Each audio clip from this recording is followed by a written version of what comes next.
ನೆರವೇರಿಸಿಕೊಟ್ಟವರು. ಸಮಾಜದ 50ನೇ ವರ್ಷದ ಕಾರ್ಯಕ್ರಮದಲ್ಲಿ ಕೂಡ ಈ ಒಂದು ಜಮೀನನ್ನ ಕುರುಬ ಸಮಾಜಕ್ಕೆ ದಾನ ಮಾಡಿದಂತ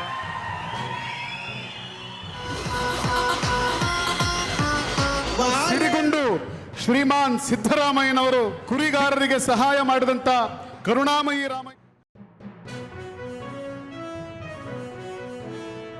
ಅವಕಾಶಗಳಿಂದ ವಂಚಿತರಾಗಿರ್ತಕ್ಕಂಥವ್ರು ಅವರು ಅಭಿವೃದ್ಧಿ ಆಗಬೇಕಾದ್ರೆ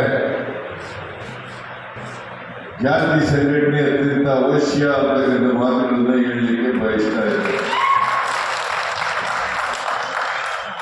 ಬಾಬಾ ಸಾಹೇಬ್ ಅಂಬೇಡ್ಕರ್ ಅವರು ಹೇಳ್ತಾ ಇದ್ರು, ಯಾವುದೇ ಶೋಷಣೆಗೆ ಒಳಪಟ್ಟಿರ್ತಕ್ಕಂಥ ಜಾತಿಗಳು,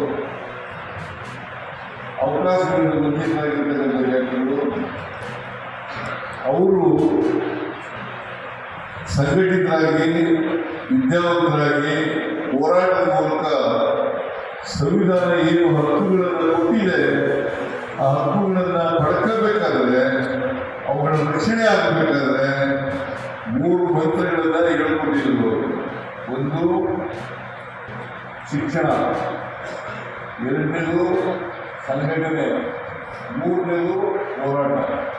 ಯಾಕೆಂದರೆ ನಮ್ಮಲ್ಲಿ ಬಹಳ ಆಳವಾಗಿ ಬೇರೆ ಬಿಟ್ಟಿರ್ತಕ್ಕಂಥ ಜಾತಿ ವ್ಯವಸ್ಥೆ ಇದೆ.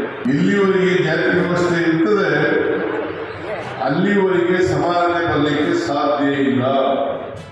ರಾಜಕೀಯದಲ್ಲಿ ಮಾತ್ರ ಶತಮಾನದಿಂದ ಮುಂದುವರೆದಿರ್ತಕ್ಕಂಥ ಸಮುದಾಯ ಇದೆ.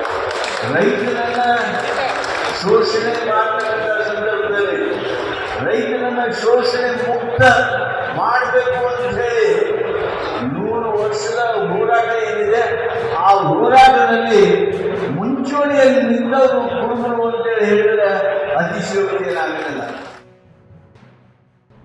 ಅಭಿವೃದ್ಧಿ ಇಲಾಖೆ ಎದುರುಗಡೆ ಪ್ರತಿಭಟನೆ ಮಾಡುವ ಸಂದರ್ಭದಲ್ಲಿ ಸರ್ಕಾರಿ ಅಧಿಕಾರಿಗಳ ಒಂದು ಮಾತಿನ ಚಕಮಕಿಯಾಗಿ ಅವರು ಕನ್ನಡವನ್ನು ಅವಮಾನಿಸಿದರೆ ಅನ್ನೋ ಕಾರಣಕ್ಕೋಸ್ಕರ ನಮ್ಮ ಕಾರ್ಯಕರ್ತರ ಮುಖಕ್ಕೆ ಬಸ್ಸಿಯನ್ನು ಹಚ್ಚಿದಿರ್ತಾರೆ. ಆ ವಿಚಾರವಾಗಿ ನಾವು ಪೊಲೀಸ್ ಠಾಣೆಯಲ್ಲಿ ನಮ್ಮನ್ನು ಕರ್ಕೊಂಡು ಹೋದಾಗ ಹೊರಗಡೆ ವಾತಾವರಣ ಬೇರೆ ಆಗಿದೆ ಅಂತೇಳಿ ನಮಗೆ ಸುದ್ದಿ ಬಂತು. ಅದೇನಪ್ಪ ಅಂದರೆ ನಮ್ಮ ಕನ್ನಡ ನಾಡು ನುಡಿ ಹೋರಾಟಕ್ಕೆ ರಾಜಕೀಯ ಬಣ್ಣವನ್ನು ಬಳಿಯಲು ಪ್ರಯತ್ನಿಸಿದಾರಂತೆ ಈ ವಿಚಾರ ಸುದ್ದಿ ಆಯಿತು. ಆ ವಿಚಾರಕ್ಕೋಸ್ಕರ ನಾವು ಇವತ್ತು ಅದಕ್ಕೆ ಸಂಬಂಧಪಟ್ಟ ಕೆಲವೊಂದು ವಿಷಯಗಳನ್ನು ತಮ್ಮ ಎದುರುಗಡೆ ವಿವರವಾಗಿ ಹೇಳಲು ಬಂದಿದ್ದೀನಿ. ಅದೇನಪ್ಪ ಅಂದರೆ ನಾವು ನಮಗೆ ಯಾವುದೇ ರಾಜಕೀಯ ಪಕ್ಷ ಆಗಲಿ ಒಂದು ಧರ್ಮಕ್ಕಾಗಲಿ ನಾವು ಯಾವತ್ತಕ್ಕೂ ಸೀಮಿತ ಅಲ್ಲ. ನಾವು ಯಾರ ಮಾತು ಕೇಳಿ ನಮಗೆ ಹೋರಾಟ ಮಾಡೋಂಥ ಅವಶ್ಯಕತೆಯೂ ಇಲ್ಲ. ನಮಗೆ ಯಾರ ರಾಜಕೀಯ ವ್ಯಕ್ತಿಗಳ ಸಹಾಯ ತೆಗೆದುಕೊಂಥ ಅವಶ್ಯಕತೆ ಇಲ್ಲ. ಯಾಕೆಂದರೆ ನಮ್ಮ ಬೆನ್ನೆಲುಬಾಗಿ ಕನ್ನಡದ ಹುಲಿ, ಕರ್ನಾಟಕದ ಭೀಷ್ಮ ಟಿ.ಎ. ನಾರಾಯಣಗೌಡರ ಹಸ್ತ ನಮ್ಮ ಮೇಲಿದೆ.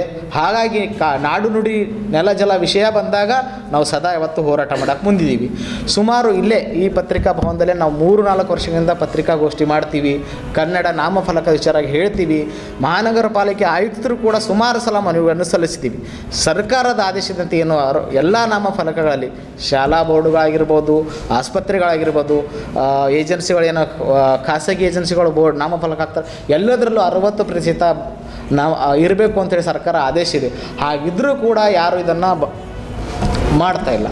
ಹಾಗಾಗಿ ಅವತ್ತು ಒಂದಿನ ಏನಾಗಿದೆ, 18ನೇ ತಾರೀಕಿಗೆ ನಾವು ಅಲ್ಲಿ ಹೋದಾಗ ನಾವು ಅವ್ರನ್ನ ಕೇಳಿದ್ದೀವಿ, ಅಲ್ಲಿ ಕನ್ನಡ ಇಂಗ್ಲೀಷ್ ನಾಮಫಲಕ ಇತ್ತು, ಯಾಕೆ ತೆರವುಗೊಳಿಸಿದ್ರಿ ಅಂತ ಕೇಳಿದಾಗ, ಇಲ್ಲ ರೀ ನಾವು ತೆರವುಗೊಳಿಸಿಲ್ಲ, PWD ಅಧಿಕಾರಿಗಳು ತೆರವುಗೊಳಿಸಿದ್ದಾರೆ, ಅವ್ರನ್ನ ಕರೆಸ್ತೀನಿ ಅಂತ ನಮ್ಮ ನಗರಾಭಿವೃದ್ಧಿ ಕಮಿಷನರ್ ಅವರು ಹೇಳಿದ್ರು. ಸರಿ ಸರ್ ಕರೆಸಿ ಅಂದಾಗ ಅವ್ರು ಬಂದಾಗ ಅವ್ರಿಗೆ ಒಂದೇ ಪ್ರಶ್ನೆ ಕೇಳಿದ್ರು, ನಾವು ಇಲ್ಲಿವರೆಗೂ ಯಾವ ಭಾಷೆ ಕೂಡ ವಿರೋಧ ವ್ಯಕ್ತಪಡಿಸಿಲ್ಲ.